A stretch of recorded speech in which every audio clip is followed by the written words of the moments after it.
Hello दोस्तों, स्वागत है आपका अपने इस यूट्यूब चैनल पे। और आज के अपने इस वीडियो में हम डीएलएड सेकंड सेमेस्टर के जो प्रारंभिक शिक्षा के नवीन प्रयास जो बुक है उसका जो फर्स्ट चैप्टर है उसको डिस्कस करेंगे। उसमें जितने भी इम्पोर्टेंट क्वेश्चंस हैं उन्हें देखेंगे। और फर्स्ट ये जो प्रारंभिक शिक्षा के नवीन प्रयास हैं, ये बुक हमारे लिए पढ़ना इसलिए भी ज़रूरी है क्योंकि हम सब एक शिक्षक बनने जा रहे हैं।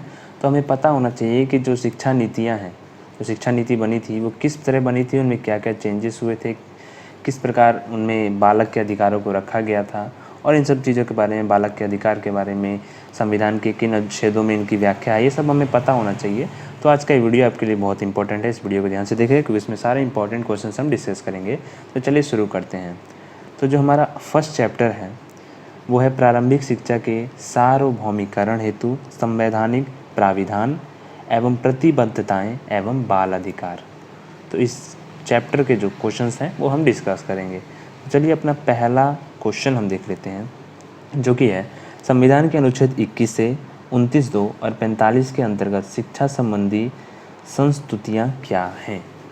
तो उत्तर देखते हैं क्या है भाई।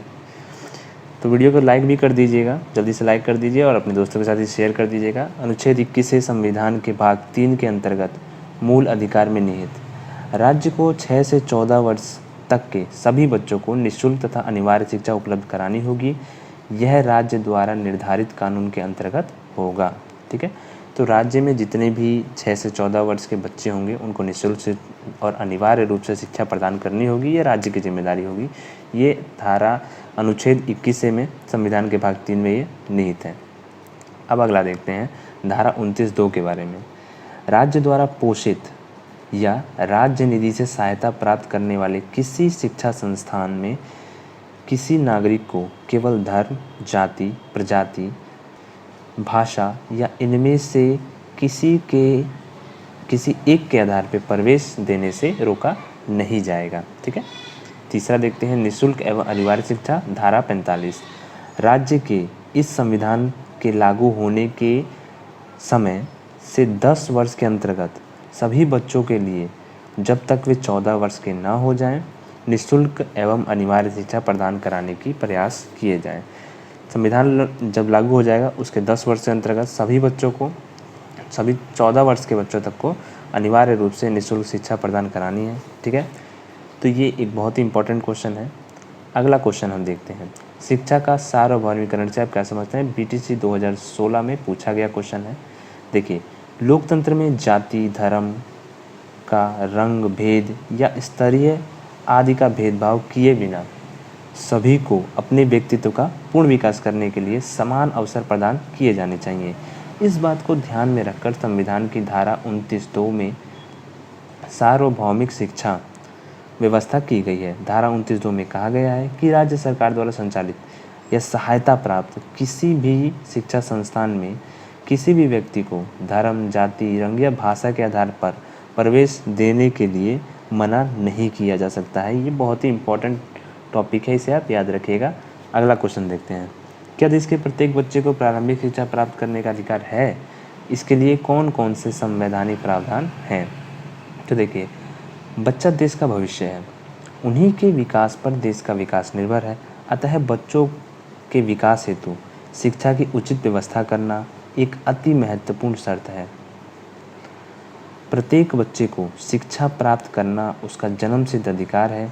इसी तथ्य को ध्यान में रखते हुए संविधान की धारा 45 में स्पष्ट रूप से कहा गया है कि सरकार संविधान लागू होने के 10 वर्ष के भीतर 6 से 14 वर्ष की आयु के वर्ग के प्रत्येक बालक बालिकाओं के लिए अनिवार्य व निःशुल्क शिक्षा व्यवस्था करेगी। करना ही पड़ेगा। ठीक है, ये कहा गया है इसमें। अब हम देखते हैं अगला क्वेश्चन। बच्चों के अधिकार के संबंध में मुख्य प्रावधानों का उल्लेख कीजिए। बीटीसी 2015 में क्वेश्चन पूछा गया है और बहुत ही इंपॉर्टेंट क्वेश्चन है ये। ठीक है, देखते हैं। संयुक्त राष्ट्र संघ बच्चों के लिए भी उतनी ही चिंतित है जितना बड़ों के लिए। इसी चिंता के चलते इस संघ ने अपनी महासभा की 20 नवंबर 1959 की बैठक में बच्चों के हकों का एक घोषणा पत्र जारी किया। लंबे समय के बाद 20 नवंबर 1989 को संघ में शामिल देशों ने इस पर अपनी पूर्ण सहमति या पूरी सहमति दी। इस घोषणा पत्र पर हस्ताक्षर करने वाले देशों में भारत भी शामिल था। ठीक है, अब देखते हैं बच्चों के अधिकार, चिल्ड्रंस राइट।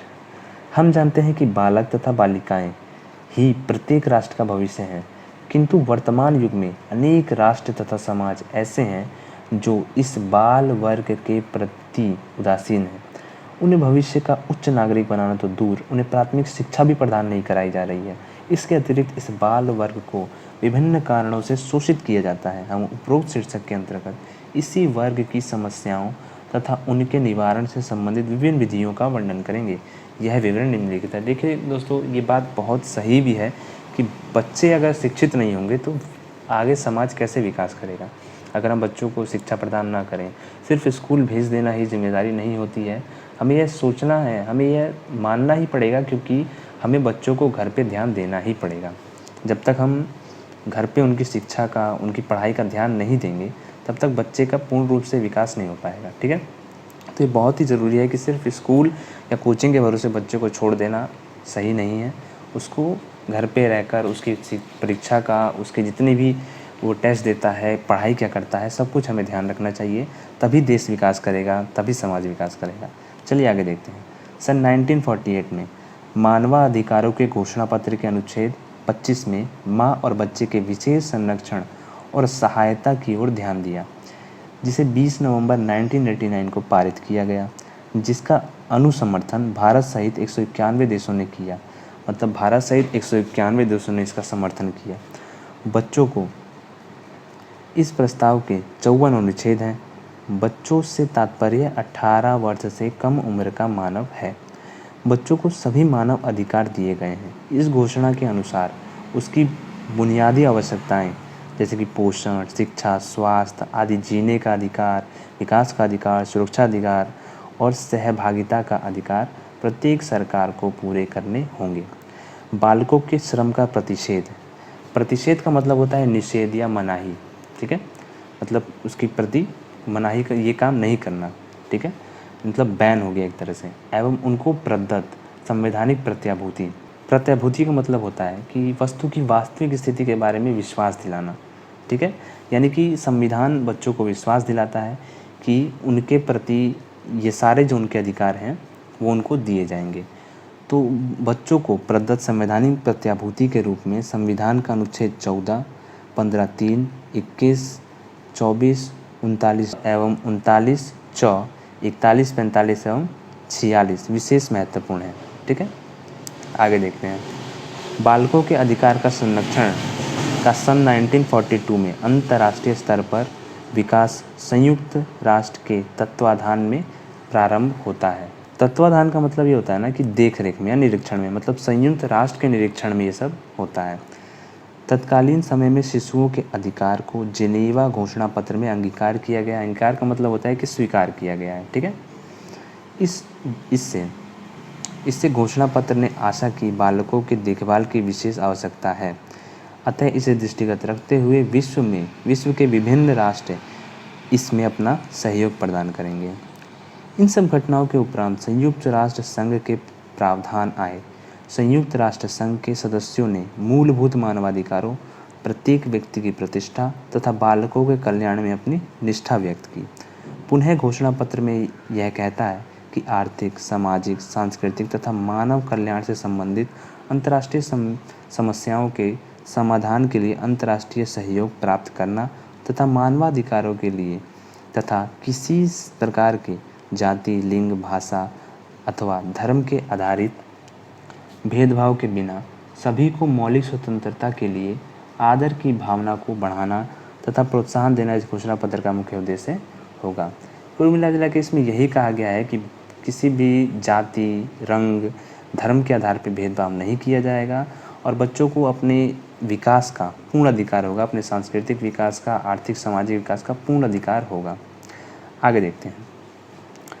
बालक यहाँ भी सुरक्षा की परिधि में आते हैं, किंतु हमें यह ध्यान देना चाहिए कि मानवाधिकार के जिस संवर्धन तथा संरक्षण के विषय का वर्णन संयुक्त राष्ट्र संघ का घोषणा पत्र करता है, बालकों के हितों के लिए यह घोषणा पत्र सदस्य राष्ट्रों पर मात्र एक सामान्य बात तक ही अधिरोपित करता है। निश्चय ही संयुक्त राष्ट्र संघ के मानवाधिकार प्रावधान एक एक नवीन दृष्टिकोण को परिलक्षित करते हैं या दिखाते हैं तथा द्वितीय विश्व युद्ध के पूर्व तथा इसके समय के अनुभवों को भी दर्शाते हैं। विश्व युद्ध के समय मानव की गरिमा का पूर्ण रूप से उल्लंघन हुआ। मानवाधिकारों की सार्वभौतिक घोषणा, जिसे कि संयुक्त राष्ट्र संघ की महासभा 1950 को अंगीकार किया था, ने बालकों के अधिकार के संरक्षण के लिए अनेक उपाय करे। समानतः इनको सभी राष्ट्रों तथा व्यक्तियों के लिए उपलब्धि के एक सामान्य मानक के रूप में अंगीकार किया गया। अंगीकार का मतलब होता है ग्रहण किया गया, स्वीकार किया गया है।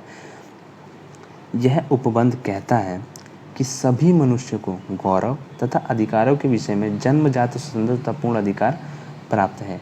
यह घोषणा पत्र पुनः यह प्रावधान करती है कि प्रत्येक व्यक्ति को इस घोषणा में सम्मिलित सभी अधिकारों तथा स्वतंत्रता की प्राप्ति हो सके। इस विषय में जाति, वर्ण, भाषा, धर्म, राजनीति तथा अन्य विचार प्रणाली किसी राष्ट्र तथा अथवा समाज विशेष में जन्म संबंधित अथवा किसी प्रकार अन्य मर्यादा आदि के कारण भेदभाव का विचार नहीं कराया जाएगा। तो कुल मिला जुला के बालकों के अधिकारों का और इसमें और काफ़ी सारी चीज़ों का वर्णन किया गया है, जो कि आज के वीडियो में हमने देखा। अपने अगले वीडियो में हम इससे आगे क्वेश्चंस, इंपॉर्टेंट क्वेश्चन देखेंगे।